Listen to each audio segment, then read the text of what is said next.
네, 안녕하세요. PHS 화목토반 수업을 맡고 있는 다운수학 목동관 최민근입니다. 제 소개는 간단히 이 시트로 확인하실 수 있고요. 뭐 어떤 역량적인 부분에서 의심할 필요가 없다. 이런 식으로 이해를 하시면 될 것 같습니다. 넘어가서 이제 저희 반 커리큘럼을 소개를 해드릴게요. 일단 수업 대상과 목적은 써 있는 것과 같이 고등수학을 거의 처음 접하는 레벨, 뭐 이 중에는 처음 접하는 학생도 실제로 있고요. 그리고 본 적은 있는데 거의 처음 보는 거나 마찬가지다 라는 학생들도 역시 있고요. 네. 그래서 어쨌든 처음 접하는 레벨로 지금 학생들이 다 구성이 되어 있습니다. 구성이 되어 있고, 수업하는 방식은 역시 암기할 거는 굉장히 최소화하고, 네. 벌써부터 암기를 막 많이 할 필요가 없죠. 그래서 암기보다는 이해에 확실히 중점을 두고, 그리고 기본기 교육, 기본기 숙달에 훨씬 이제 무게를 두면서 고등수학이라는 것 자체에 착실하게 이제 적응을 할 수 있도록 도와주는 수업이라고 볼 수 있겠습니다. 그다음 교재나 과정은 이제 고등상, 고등하, 그리고 수원까지 순차적으로 이제 진행을 하고 있고요. 지금 진도는 이제 9월 1일 고등수학 하가 마침 딱 시작합니다. 네, 시작하게 되죠. 그 다음 뭐 관리로는 매일 복습 테스트 보고 있고요. 뭐 역시 뭐 학부모님들과 소통 원활하게 하고 있고요. 자, 넘어가서 저희 반의 특색에 대해서 잠깐 살펴보도록 하죠. 네. 일단 뭐 두 번째 항목, 이제 배운 내용을 효과적으로. 그쵸? 저희가 교재에서는 학습을 했는데 그 내용을 다시 연습을 안 하면은 아무래도 숙련도가 올라가지는 않겠죠. 떨어질 수는 있어도 올라가진 않겠죠. 이제 그 부분을 염려해서, 그 부분을 고려해서 그 내용들을 다시 한번 연습을 확실하게 해서 자기 거를 만들 수 있게 도와주는 숙제가 필요합니다. 그 숙제를 어떻게? 저희가 아까 앞에서 봤을 때는 교재가 한 권이었어요. 개념서 한 권인데, 왜냐하면은 아무래도 속도가 좀 필요해서요. 수업의 속도도 필요한데, 이제 학생들이 고등수학을 거의 처음 접하다 보니까 교재를 많이 두게 되면은 당연히 속도가 늘어질 수밖에 없죠. 그래서 교재는 개념서 한 권으로 진행합니다. 대신에 과제 프린트가 있죠. 이 과제 프린트를 어떻게? 교재를 진행했을 때, 이 교재를 진행했으면 이 문제들은 좀 풀 수 있겠다 하는 정도의 레벨의 문제들을 굉장히 빈출되는 유형, 그리고 다양한 유형들, 거기에서 알맞은 레벨의 문제들을 제가 직접 골라서 프린트에 이제 수록을 했죠. 그 프린트들이 이제 숙제로 나가고 있습니다. 자, 그리고 세 번째 항목은 이제 아까 진도는 말씀드렸다시피 이제 고등하 수업이 이제 시작이 돼요. 그런데 저희 테스트 범위는 어디냐? 바로 직전 시간 테스트를 저희가 복수수 파트를 봤거든요. 그럼 오늘 테스트는 아마도 2차 방정식 파트가 될 거예요. 이렇게 좀 현재 진행하는 진도와 그리고 현재 테스트 범위, 여기에 좀 갭을 뒀어요. 일부러 갭을 뒀죠. 그래서 학생들이 지난 내용들에 대해서도 확실히 다시 한번 다지고 갈 수 있도록 그런 식으로 안배를 했습니다. 자, 그리고 뭐 당연히 마지막 항목을 보면은 괄호한 내용을 보시면은 모든 학생들한테 같은 내용을 설명하더라도 똑같이 설명은 하지 않죠.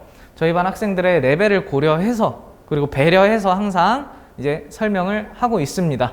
그러다 보니까 학생들의 이해도라든지 아니면 뭐 테스트 점수라든지 이런 것들이 저는 만족스럽더라고요. 그 날이 갈수록 좀 좋아지는 부분도 있고요. 왜냐하면은 아무래도 학생들의 뭐 학습 태도라든지 공부 습관이라든지 이런 것들이 바뀌고 있으니까요. 제가 주문하는 대로 바뀌고 있으니까요.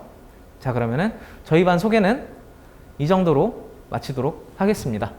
감사합니다.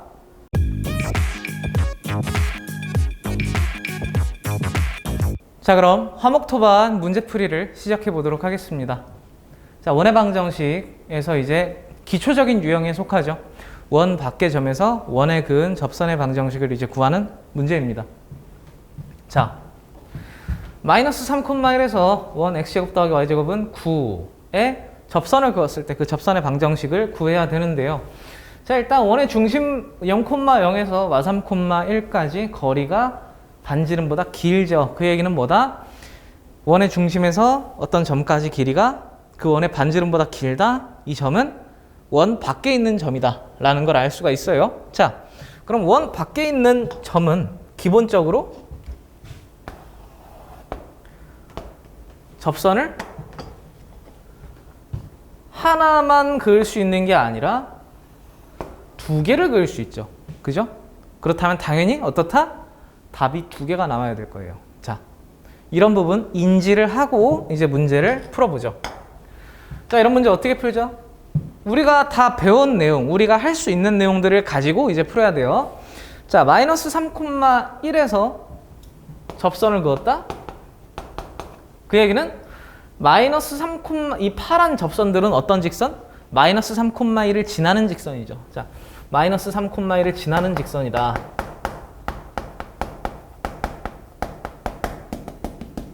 식을 어떻게 세우죠?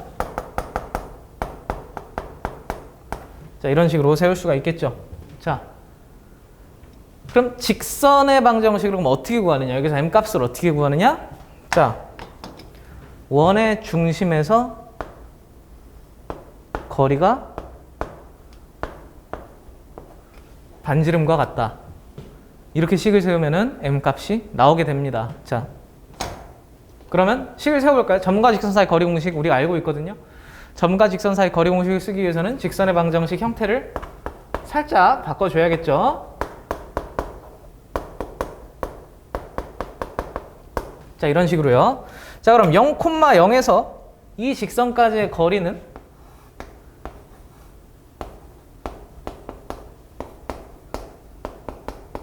이런 식으로 세울 수 있고요. 얘가 얼마?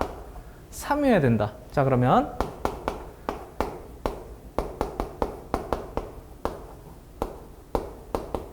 이런 식에서 이제 절대값도 있고 루트도 있는데 어떻게 푸나요? 양변을 제곱하면 간단해지죠? 제곱하면